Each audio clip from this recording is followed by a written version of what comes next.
Hello नमस्कार दोस्तों, आप सभी देख रहे हैं let's learn with Rekha ma'am YouTube channel, जिसमें हम जो है वो करंट अफेयर्स के क्वेश्चन साथ ही में जो है वो स्टैटिक जीके के क्वेश्चंस को डिस्कस करते हैं। और आपने ये सभी क्लासेस में देखा ही होगा। और ये जो है आज जो करंट अफेयर हम डिस्कस कर रहे हैं ये हमारे 11 अगस्त 2026 के इम्पॉर्टेंट करंट अफेयर रहेंगे। ठीक है, और ये सारे करंट अफेयर चाहे आप हिमाचल प्रदेश के पुलिस का एग्ज़ाम दे रहे हो जिसको जो है वो HPPSC कंडक्ट करवाता है, या आप पटवारी पंचायत सेक्रेटरी जिसको कि अगर हिमाचल प्रदेश में हम बात करें तो हमारा हिमाचल प्रदेश राज्य चयन आयोग जो है वो कंडक्ट कराता है, या टेट का एग्ज़ाम दे रहे हो जिसको HP बोस जो है वो Himachal Pradesh board of school education conduct कराता है, या CTET जिसको जो है वो ये हमारा सेंटर का एग्ज़ाम है। ठीक है, और ये टीचिंग का एग्ज़ाम होता है। साथ ही में अगर बैंकिंग का कोई भी एग्ज़ाम है, SSC CHSL CGL MTS SSC GD कोई भी आप एग्ज़ाम दे रहे हो, SSC का टीचिंग का कोई भी एग्ज़ाम है, या अगर मैं सिंपल सी बात करूं ऑल इंडिया का कोई भी आप एग्ज़ाम दे रहे हो, चाहे वो अलाइड सर्विसेज का है, चाहे वो छोटे से लेकर बड़े लेवल का एग्ज़ाम है, हाई कोर्ट का कोर्ट का कोई भी एग्ज़ाम है, तो सभी के लिए करंट अफेयर जो है वो मोस्ट इम्पॉर्टेंट रहने वाला है। ठीक है, ये आपके सिर्फ किसी पर्टिकुलर एग्ज़ाम के लिए नहीं है, करंट अफेयर सभी एग्ज़ाम में पूछे जाते हैं।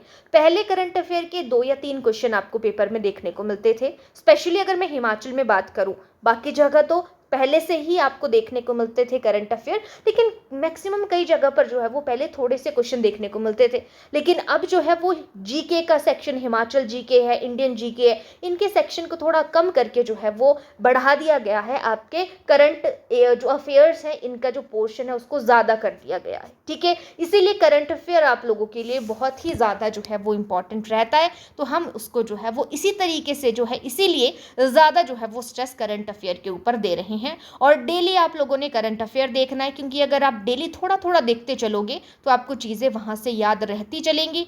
एक साथ में अगर आप पूरे 5-6 महीने का करंट अफेयर अगर सोचोगे कि 2 से 3 घंटे में देखेंगे और वो बात बन जाएगी, तो मैं आपको बता दूं कि वो वैसे वाला सिस्टम हो जाता है कि अगर पढ़े पेपर में तो ठीक है, नहीं आए तो कोई बात नहीं। ठीक है, लेकिन अब हमें वैसा नहीं सोचना है। अगर आपको 5 से 10 क्वेश्चन भी करंट अफेयर के देखने को मिल रहे हैं वो बहुत है। ठीक है, तो इसकी वेटेज आपने ध्यान में रखनी है कि हमें करंट अफेयर कितना इंपॉर्टेंट है, क्यों इंपॉर्टेंट है। ठीक है, और दूसरी बात, अगर आप हिमाचल प्रदेश के राज्य चयन आयोग के अंडर जो पटवारी पंचायत सेक्रेटरी या कोई भी और एग्ज़ाम होने वाला है उसकी आप तैयारी कर रहे हो, कोई अपकमिंग जो टीचिंग एग्ज़ाम होने वाले हैं उनकी तैयारी कर रहे हो, तो उसमें जो भी आपका साइंस का सिलेबस दिया हुआ है, उन्होंने ऑफिशियल जो सिलेबस दिया हुआ है उसके लिए जो साइंस की जितनी भी क्लासेस, जितने भी चैप्टर्स हैं, वो सारे मैंने MCQ बेस पे जो है वो प्रिपेयर किए हुए हैं। वो आपको प्लेलिस्ट सेक्शन पे मिल जाएंगे। इस करंट अफेयर की क्लास के डिस्क्रिप्शन में भी मैं उसका लिंक आप लोगों को प्रोवाइड करा दूंगी।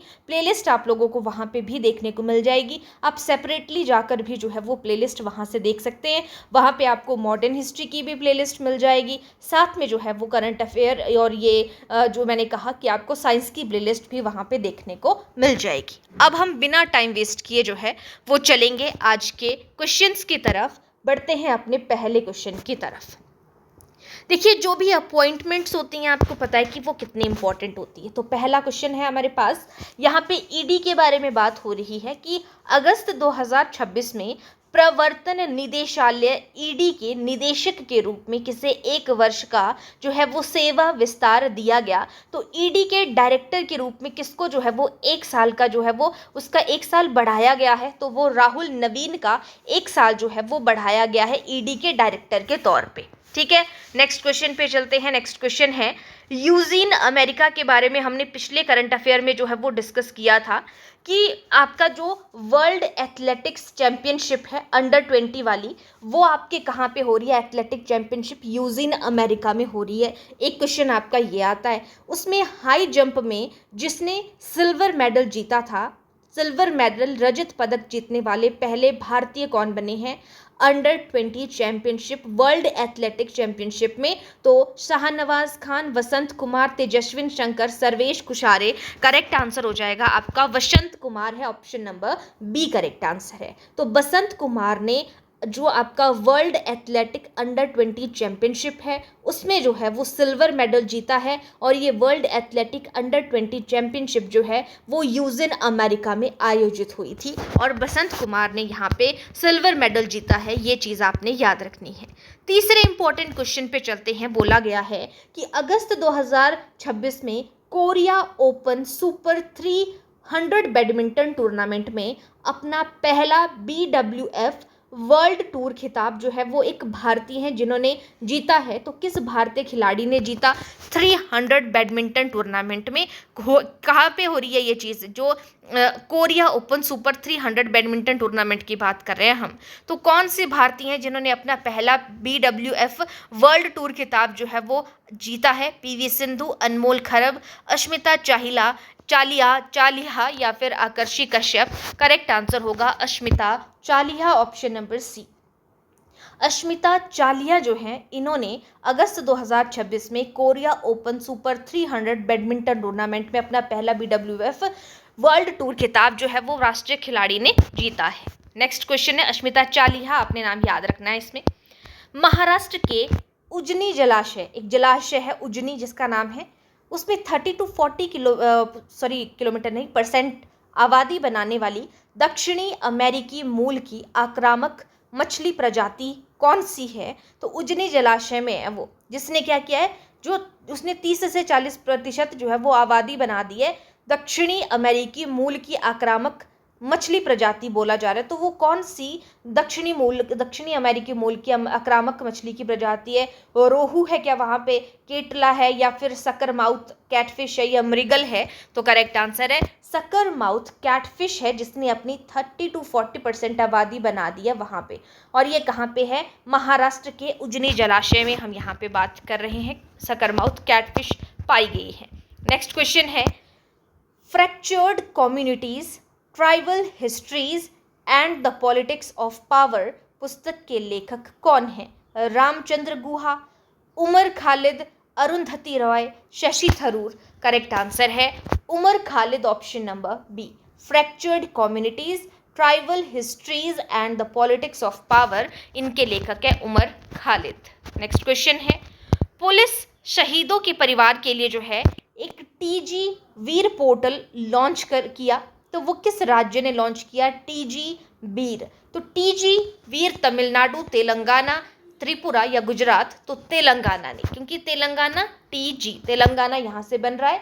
तो TG वीर, तेलंगाना वीर भी आप इसको बोल सकते हो एक तरीके से याद रखने के लिए। तो पुलिस जो शहीद हो जाते हैं उनके परिवारों के लिए TG वीर पोर्टल लॉन्च किया है किस सरकार ने? तेलंगाना सरकार ने। नेक्स्ट क्वेश्चन है जो बाढ़ से प्रभावित राज्य हैं, बाढ़ प्रभावित असम में CSIR नीरी द्वारा जो तैनात आपातकालीन पोर्टेबल जल शुद्धिकरण प्रणाली है उसका नाम क्या रखा गया है? जल शुद्धिकरण प्रणाली, जल जीवन या नीरी जार? तो नीरी, ऊपर हमने इसी के बारे में पढ़ा था, NEERI नीरी। तो CSIR नीरी द्वारा तैनात आपातकालीन पोर्टेबल जल शुद्धिकरण का नाम है नीरी जार। ये असम में है ये चीज़, ठीक है, नीरी जार हमने उसका नाम याद रखा है। नेक्स्ट है विश्व एथलेटिक्स अंडर 20 चैंपियनशिप। ये हमने अभी बात की थी कि कहाँ पे है, अमेरिका में है ये, है ना, मतलब अमेरिका में आयोजित हुई। तो लॉन्ग जंप में ब्रॉन्ज मेडल किसने जीता है? यहाँ पे लॉन्ग जंप का कांस्य पदक किस खिलाड़ी ने जीता है? तो शाहनवाज खान ने, मुरली श्रीशंकर ने, नीरज चोपड़ा ने, या एल्डोस पाल ने? करेक्ट आंसर हो जाएगा यहाँ पे option number A, Shahnawaz Khan जो है इन्होंने जो है वो ब्रॉन्ज मेडल जीता है लॉन्ग जंप में। ठीक है, हाई जंप की हम पीछे बात कर चुके हैं, अब लॉन्ग जंप की बात करें तो शाहनवाज खान ने लॉन्ग जंप जो है वो जीता है। 2026 मोटो GP ब्रिटिश ग्राम पी किसने जीता? तो ये Moto GP British Grand Prix किसने जीता? राउल फर्नांडिस ने जीता है, option number B correct answer हो जाएगा। नेक्स्ट है हाल ही में कोलंबिया के राष्ट्रपति के रूप में किसने शपथ ली है? न्यू अपॉइंटमेंट है राष्ट्रपति की, कोलंबिया की बोला है तो गुस्तावो पेड्रो है, या फिर अवेलार्डो डी ला एस्प्रिएला है, इवान ड्यूक है, अल्वारो उरीवे है? करेक्ट आंसर है ऑप्शन नंबर बी, अवेलार्डो डी ला एस्प्रिएला जो है, ये जो है वो आपके कोलंबिया के राष्ट्रपति की शपथ इन्होंने ली है। आपने याद रखना है अवेलार्डो डी ला एस्प्रिएला। ठीक है, नाम ही थोड़ा सा अजीब है, इस तरीके से भी आप याद रखना। नेक्स्ट है RNP कैट एच उपग्रह निर्देशित हेलीकॉप्टर अप्रोच प्रक्रिया शुरू करने वाला भारत का पहला हवाई अड्डा कौन सा है? ये जो यहाँ पे हमने बात की RNP कैट एच उपग्रह ये निर्देशित हेलीकॉप्टर अप्रोच प्रक्रिया शुरू करने वाला पहले भारत का पहला हवाई अड्डा, तो वो आ जाएगा आपका यहाँ पे HAL हॉल एयरपोर्ट बेंगलुरु जो है, यहाँ से ये जो है वो इस अप्रोच को शुरू करने वाला पहला हवाई अड्डा है, हॉल एयरपोर्ट बेंगलुरु। नेक्स्ट है ब्रिक्स की अध्यक्षता की मीटिंग्स के बारे में हम बात करते हैं। तो जो 2026 में भारत की ब्रिक्स अध्यक्षता के तहत भारत जो है वो ब्रिक्स समिट की अध्यक्षता कर रहा है 2026 में, तो इसके तहत 16वीं ब्रिक्स व्यापार मंत्रियों की बैठक हुई। व्यापार मंत्रियों की 16th बैठक की बात कर रहे हैं, तो वो किस शहर में आयोजित की गई? तो वो हुई आपका व्यापार से रिलेटेड जयपुर में। Option number C correct answer हो जाएगा।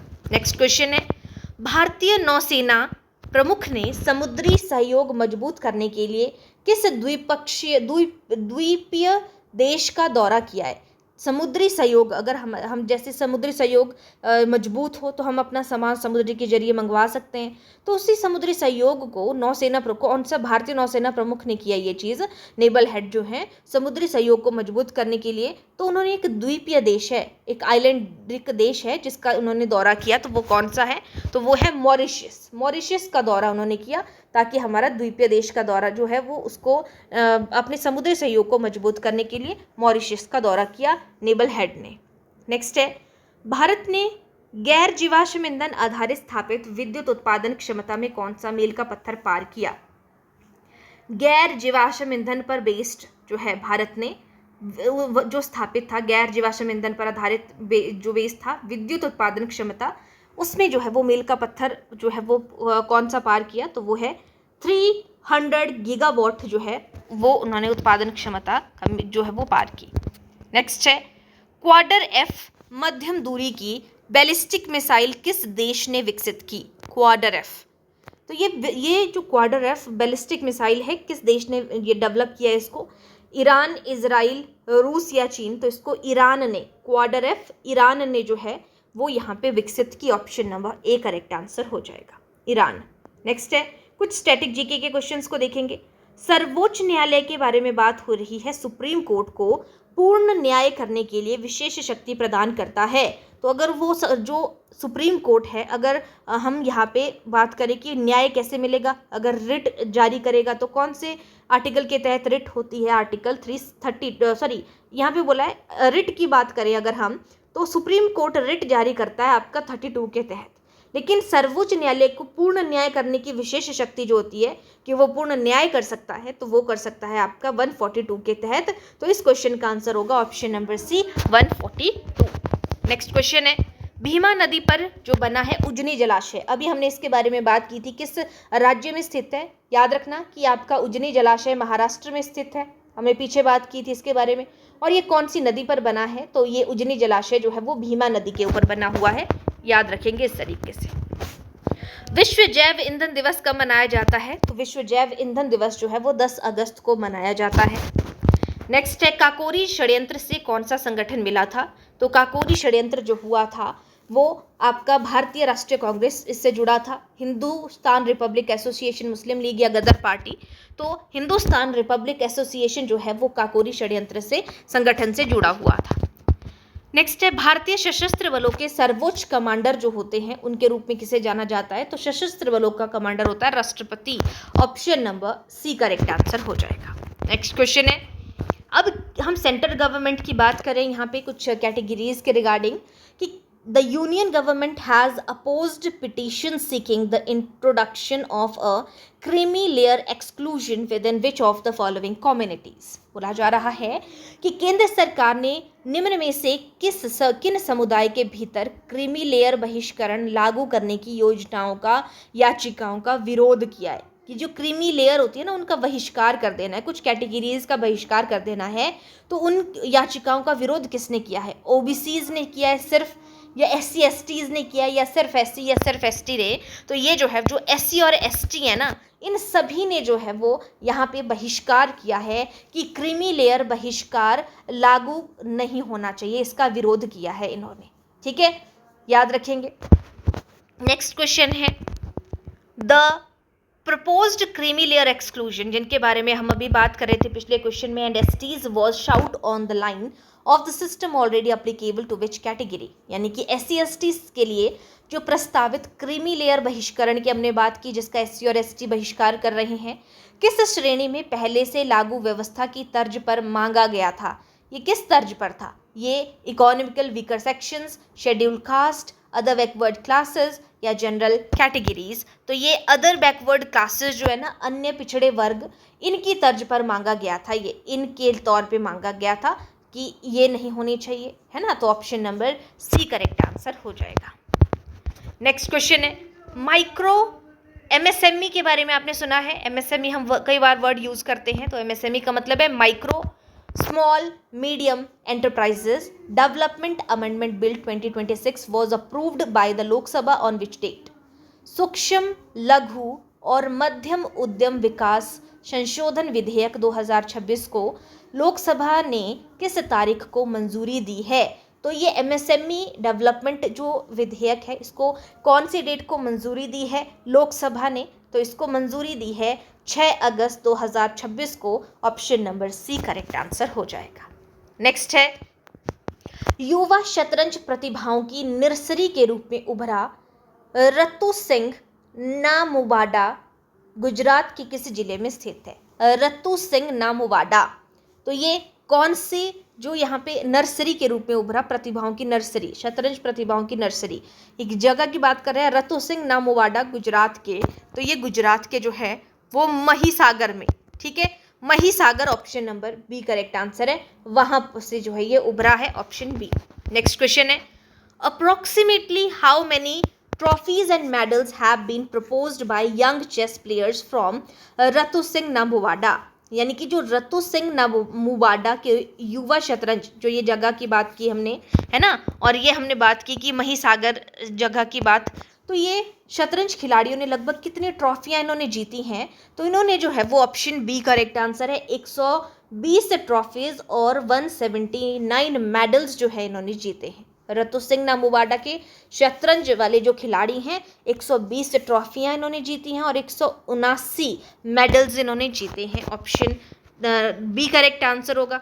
नेक्स्ट है DPIIT signed strategic MOU with several organizations to strengthen which of the following? यानी कि जो DPIIT हैं, दपित बोल दो या DPIIT, इन्होंने कई संगठनों के साथ में MOU पर साइन किए हैं। इनका उद्देश्य किस चीज़ को ये मजबूत बनाना चाहते थे? तो ये जो है वो इंडिया के जो स्टार्टअप इकोसिस्टम है, उसको, जो इंडिया का स्टार्टअप इकोसिस्टम है, स्टार्टअप वाली चीज़ है, उसको जो है वो स्ट्रेंथन करना चाहते थे। नेक्स्ट है निम्नलिखित में से कौन सा संस्थान नहीं है जिसके साथ दपित ने MOU पर हस्ताक्षर किए? किस पर जो है, कौन सा था इनमें से संस्थान जिसमें दपित ने MOU पर हस्ताक्षर किए? वो कौन सा संस्थान नहीं है? ठीक है, तो यहाँ पे कौन सा संस्थान नहीं है जिस पर हस्ताक्षर नहीं किए? Cash free payment India private limited, Darwin dynamics LLP, vulture India private limited, Tata consultancy service. Correct answer है टाटा कंसल्टेंसी सर्विस जो है ये संस्थान नहीं है जिस पर साइन किए हैं, हस्ताक्षर किए हैं, बाकी सभी हैं। नेक्स्ट है भारत में उद्योग और आंतरिक व्यापार को बढ़ावा देने वाला, ठीक है, और वाणिज्यिक एवं उद्योग मंत्रालय के अंतर्गत कार्य करने वाला संगठन जो है वो कौन सा है जो इन सारी चीज़ों को जो है वो बढ़ावा देता है, उद्योगों से रिलेटेड, आंतरिक व्यापार से रिलेटेड? तो वो दपित, जिसके बारे में हमने अभी बात की, option number A correct answer हो जाएगा। नेक्स्ट है 2026 में FISU world university championship in squash was scheduled to be held in which city, Indian city?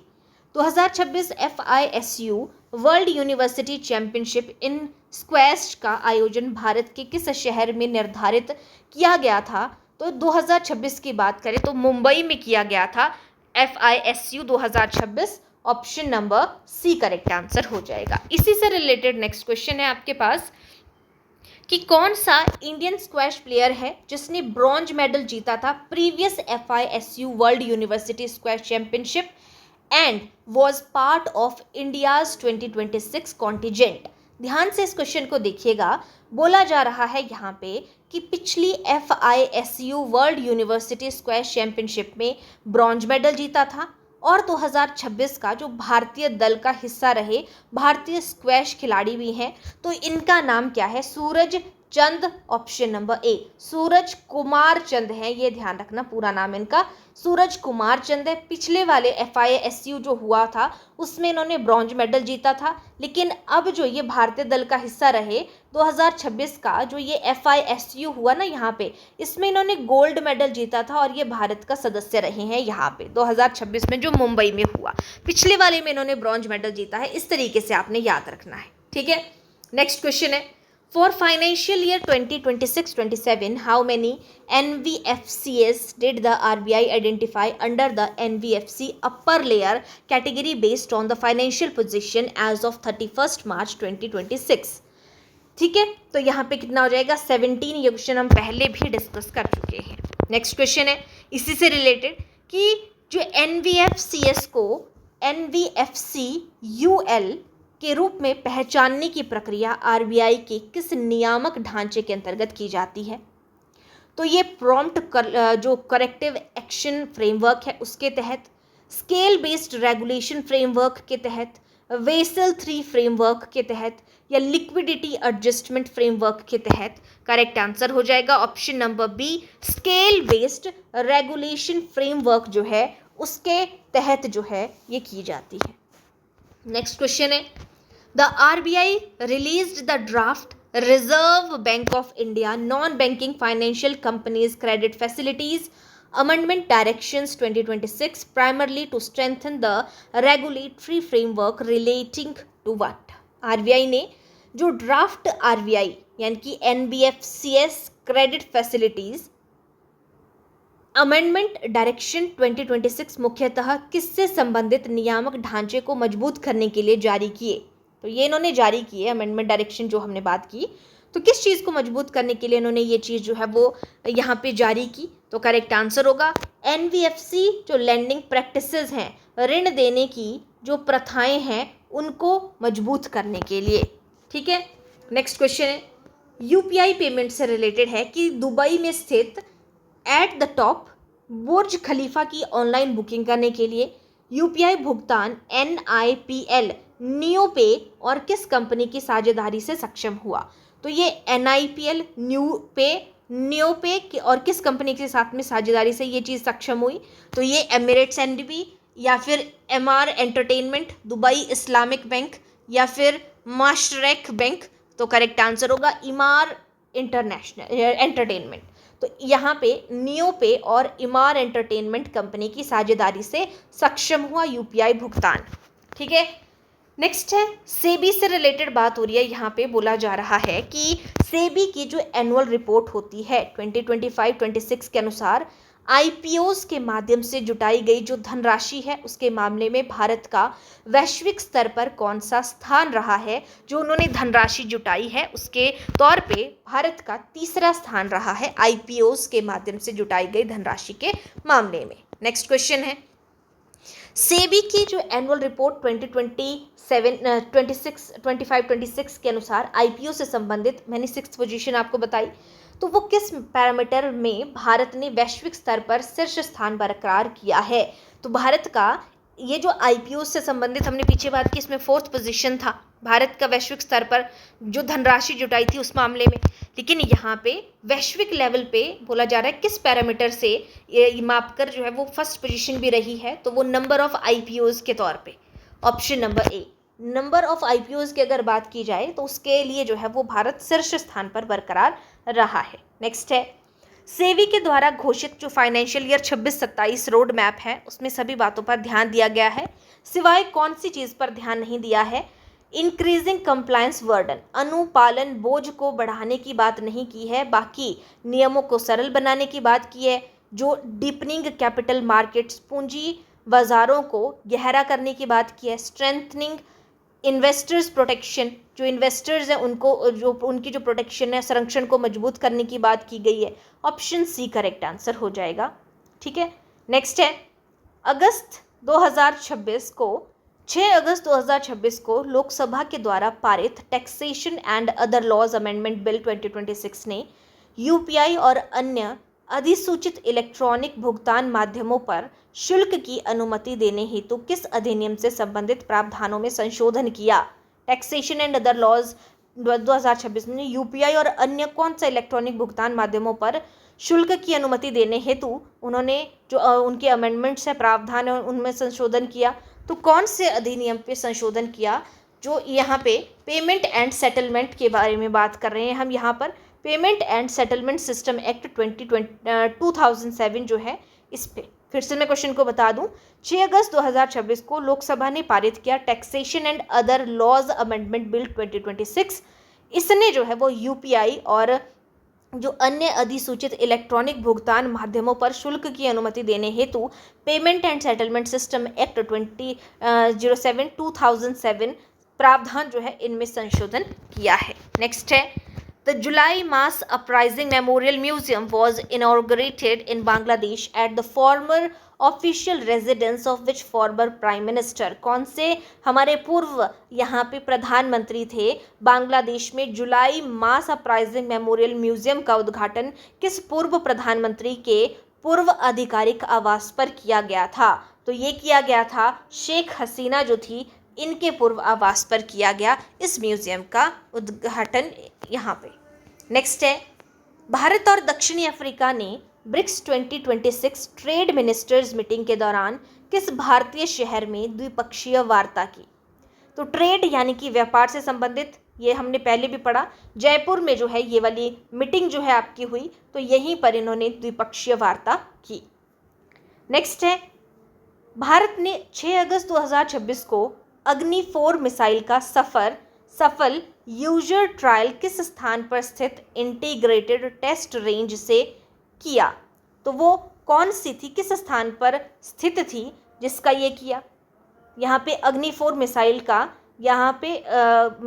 Missile का यूजर ट्रायल किया, इंटीग्रेटेड टेस्ट रेंज से किया। तो वो कहाँ पे स्थित थी? श्रीहरिकोटा आंध्र प्रदेश, चांदीपुर उड़ीसा, पोखरन राजस्थान, अब्दुल कलाम आइलैंड उड़ीसा से। तो यहाँ पे चांदीपुर जो उड़ीसा में है, वहाँ से इसका अग्नि 4 का सफल परीक्षण किया गया। Option B. नेक्स्ट है अग्नि 4 is classified eight which type of missile? कैसी टाइप की मिसाइल है ये? Short range ballistic missile, medium range की है, या इंटर कॉन्टिनेंटल है, या सब मैरिन लॉन्च्ड बैलिस्टिक मिसाइल है? तो ये मीडियम रेंज की है, ऑप्शन नंबर बी। अग्नि 4 जो है चांदीपुर उड़ीसा की हमने बात की, वहाँ से इसका सफल परीक्षण किया गया, ट्रायल किया गया। और अग्नि 4 जो है वो मीडियम रेंज बैलिस्टिक मिसाइल के रूप में इसको बोला जाता है, बांटा गया है। नेक्स्ट है कसौली में वन अग्निशमन अभियान भारतीय वायुसेना, भारतीय सेना और किस राज्य के अधिकारियों द्वारा संयुक्त रूप से चलाया गया है? भारतीय जो हमारी एयरफोर्स है और जो भारतीय सेना है, और किस राज्य के अधिकारियों के द्वारा संयुक्त रूप से चलाया जाता है? तो ये अग्निशमक अभियान जो है वो चलाया जाता है आपके हिमाचल प्रदेश के साथ में संयुक्त रूप से चलाया जाता है। कसौली में जो है अग्निशमन अभियान वो बोला जा रहा है। नेक्स्ट क्वेश्चन है स्क्वाड्रन लीडर भावना कंठ प्रतिष्ठित किस पाठ्यक्रम को सफलतापूर्वक पूरा करने वाली पहली भारतीय बनी है?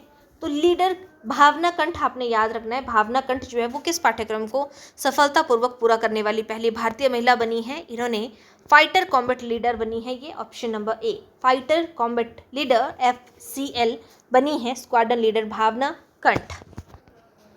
नेक्स्ट क्वेश्चन है भावना कंठ के बारे में हमने बात की, तो ये FCL, अभी हमने बात की FCL क्या है आपका? Fighter combat leader. ठीक है, तो फाइटर कॉम्बैट लीडर पाठ्यक्रम पूरा करने के बाद भावना कंठ को कौन सी उपाधि प्रदान की गई थी? इसको जो है वो India's first women top gun जो है कॉम्बैट पायलट बोला गया। ठीक है, अभी हमने जो फर्स्ट कॉम्बैट के बारे में बात की यहाँ पे कॉम्बैट लीडर, तो यहाँ पे इसको कॉम्बैट पायलट बोला गया, India's first women top gun combat pilot उपाधि से सम्मानित किया गया।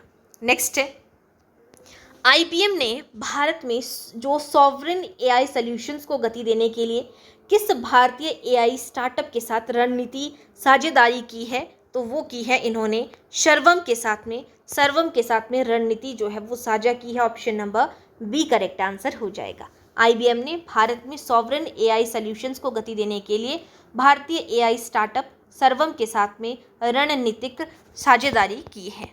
नेक्स्ट है, लक्षित ब्रेस्ट कैंसर थेरेपी के लिए लाइट ड्राइवन मल्टीफंक्शनल नैनोबॉट किस संस्थान ने शोधकर्ताओं में विकसित किया है? तो ये जो है वो nano science and technology Mohali ने, या फिर बेंगलुरु ने, या IIT दिल्ली ने, या Tata institute of fundamental research ने। तो ये institution of nano science and technology जो मोहाली है, इन्होंने जो है वो ब्रेस्ट कैंसर थेरेपी के लिए लाइट ड्राइवन मल्टीफंक्शनल नैनोबोट जो है वो यहाँ पे विकसित किया है। नेक्स्ट क्वेश्चन है, nano science and technology Mohali function as an autonomous institution under which department? कौन से डिपार्टमेंट के अंतर्गत आता है ये? तो ये मिनिस्ट्री जो department of science and technology, option number जो है वो बी करेक्ट आंसर हो जाएगा। साइंस एंड टेक्नोलॉजी के अंतर्गत आता है ये वाला। Next, quit India movement day भी मनाया जाता है, तो वो कब मनाया जाता है? 8 अगस्त को जो है वो भारत छोड़ो आंदोलन यानी कि क्विट इंडिया मूवमेंट मनाया जाता है 8 अगस्त। नेक्स्ट है, नागासाकी डे सेलिब्रेट किया जाता है। तो नागासाकी डे आपको पता है कि हिरोशिमा और नागासाकी पर बॉम्ब फोड़े गए थे, तो नागासाकी डे 9 को मनाया जाता है, 9 अगस्त। ऑप्शन सी करेक्ट आंसर होगा। नागासाकी पर परमाणु बमबारी हुई थी, तो वो किस प्रमुख वैश्विक संघर्ष के दौरान हुई थी? क्या था उस टाइम पे ऐसा? फर्स्ट वर्ल्ड वॉर था, सेकेंड वर्ल्ड वॉर था, कोरियन वॉर था, या फिर वियतनाम वॉर था? तो सेकेंड वर्ल्ड वॉर हुआ था उस टाइम पे। Option number B correct answer हो जाएगा। तो दोस्तों, ये थे हमारे आज के इम्पॉर्टेंट करंट अफेयर्स। बिल्कुल ईजी करंट अफेयर है, कोई भी ज़्यादा चीज़ें ऐसी नहीं है टफ की याद ना हो पाए। अगर आप इनको डेली देख रहे हो ना, तभी आप इन चीज़ों को याद रख सकते हो। मैं आपको बार बार बोल रही हूँ, करने वाले करते हैं ये चीज़ भी, या फिर आप मंथ के 3-4 जगह से करंट अफेयर मंथली एक दिन जो है वो सारे 3-4 जगह से आप उनको पढ़ लो। 2-2 घंटे की 1-1 घंटे की क्लास है, तब कुछ हो सकता है। लेकिन अगर आप ऐसा सोचो कि पेपर के लिए 2 दिन बचे हैं और अब हम जो है किसी यूट्यूब चैनल से उठा के हम जो है वो 6 महीने का इकट्ठा करंट अफेयर पढ़ लेंगे, तो उससे बात नहीं बनती है।